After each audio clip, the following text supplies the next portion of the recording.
حامیم۔ اس کتاب کا اتارا جانا خدائے غالب و دانا کی طرف سے ہے، جو گناہ بخشنے والا اور توبہ قبول کرنے والا اور سخت عذاب دینے والا اور صاحب کرم ہے۔ اس کے سوا کوئی معبود نہیں، اسی کی طرف پھر کر جانا ہے۔ اللہ کی آیتوں میں وہی لوگ جھگڑتے ہیں جو کافر ہیں، تو ان لوگوں کا شہروں میں چلنا پھرنا تمہیں دھوکے میں نہ ڈال دے۔ ان سے پہلے نوح کی قوم اور ان کے بعد اور امتوں نے بھی پیغمبروں کی تکذیب کی، اور ہر امت نے اپنے پیغمبر کے بارے میں یہی قصد کیا کہ اس کو پکڑ لیں اور بےہودہ شبہات سے جھگڑتے رہے کہ اس سے حق کو زائل کر دیں، تو میں نے ان کو پکڑ لیا، سو دیکھ لو میرا عذاب کیسا ہوا۔ اور اسی طرح کافروں کے بارے میں بھی تمہارے پروردگار کی بات پوری ہو چکی ہے کہ وہ اہل دوزخ ہیں۔ جو لوگ عرش کو اٹھائے ہوئے اور جو اس کے گردا گرد حلقہ باندھے ہوئے ہیں، یعنی فرشتے، وہ اپنے پروردگار کی تعریف کے ساتھ تسبیح کرتے رہتے ہیں اور مومنوں کے لیے بخشش مانگتے رہتے ہیں کہ اے ہمارے پروردگار، تیری رحمت اور تیرا علم ہر چیز کو احاطہ کیے ہوئے ہے، تو جن لوگوں نے توبہ کی اور تیرے رستے پر چلے ان کو بخش دے اور دوزخ کے عذاب سے بچا لے۔ اے ہمارے پروردگار، ان کو ہمیشہ رہنے کی بہشتوں میں داخل کر جن کا تو نے ان سے وعدہ کیا ہے، اور جو ان کے باپ دادا اور ان کی بیویوں اور ان کی اولاد میں سے نیک ہوں ان کو بھی، بے شک تو غالب حکمت والا ہے۔ اور ان کو عذابوں سے بچائے رکھ، اور جس کو تو اس روز عذابوں سے بچا لے گا تو بے شک اس پر مہربانی فرمائی، اور یہی بڑی کامیابی ہے۔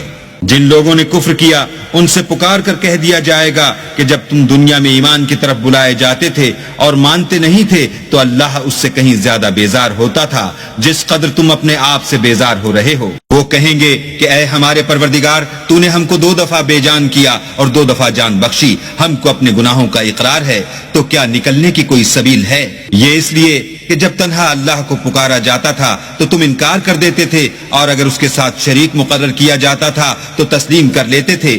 تو حکم تو اللہ ہی کا ہے جو سب سے اوپر اور سب سے بڑا ہے۔ وہی تو ہے جو تم کو اپنی نشانیاں دکھاتا ہے اور تم پر آسمان سے رزق اتارتا ہے، اور نصیحت تو وہی پکڑتا ہے جو اس کی طرف رجوع کرتا ہے۔ تو اللہ کی عبادت کو خالص کر کر اسی کو پکارو، اگرچہ کافر برا ہی مانے۔ وہ مالک درجات عالی اور صاحب عرش ہے، اپنے بندوں میں سے جس کو چاہتا ہے اپنے حکم سے وہی بھیجتا ہے تاکہ ملاقات کے دن سے ڈرائے۔ اس روز وہ نکل پڑیں گے، ان کی کوئی چیز اللہ سے مخفی نہ رہے گی۔ آج کس کی بادشاہت ہے؟ اللہ کی، جو اکیلا اور غالب ہے۔ آج کے دن ہر شخص کو اس کے اعمال کا بدلہ دیا جائے گا۔ آج کسی کے حق میں بے انصافی نہیں ہوگی، بے شک اللہ جلد حساب لینے والا ہے۔ اور ان کو قریب آنے والے دن سے ڈراؤ جبکہ دل غم سے بھر کر گلوں تک آ رہے ہوں گے، اور ظالموں کا کوئی دوست نہیں ہوگا اور نہ کوئی سفارشی جس کی بات قبول کی جائے۔ وہ آنکھوں کی خیانت کو جانتا ہے اور جو باتیں سینوں میں پوشیدہ ہیں ان کو بھی، اور اللہ سچائی کے ساتھ حکم فرماتا ہے، اور جن کو یہ لوگ پکارتے ہیں وہ کچھ بھی حکم نہیں دے سکتے، بے شک اللہ سننے والا اور دیکھنے والا ہے۔ کیا انہوں نے زمین میں سیر نہیں کی تاکہ دیکھ لیتے کہ جو لوگ ان سے پہلے تھے ان کا انجام کیسا ہوا؟ وہ ان سے زور اور زمین میں نشانات بنانے کے لحاظ سے کہیں بڑھ کر تھے، تو اللہ نے ان کو ان کے گناہوں کے سبب پکڑ لیا، اور ان کو اللہ کے عذاب سے کوئی بھی بچانے والا نہ تھا۔